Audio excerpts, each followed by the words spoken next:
কষ্ট বলতে নষ্ট হওয়া লাগে। ভালো থাকার লেগা সাইরা গেলা, এইদিকে দুঃখ পাইলাম আমি। সারা জীবন দোয়া করি ভালো থাইকো তুমি। নারীর সঙ্গ ছেড়েছেন যিনি, কবি না আমি বলতাছি মহাপুরুষ তিনি।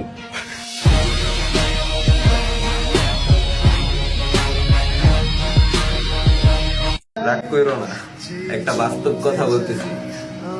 নারী তুমি ভালোবাসার প্রাপ্য হলেও তুমি অন্ধবিশ্বাসের অযোগ্য।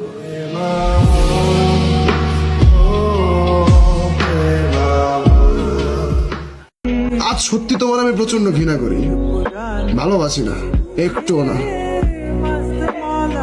মানুষ 2 ঘন্টার নাটক করতে কত সময় নেয়, আর তুমি 2টা বছর না। সবকিছু কর্ম নিজের ভালোর জন্য, সম্পর্ক নষ্ট করে দিব টাকা কামানোর জন্য। এই দুনিয়া এখন আর আগের মতো নাই। ভালোবাসা শুধুই ব্যবসা হয়ে গেছে, টাকার সাথে মানুষের ভালোবাসা হয়ে গেছে।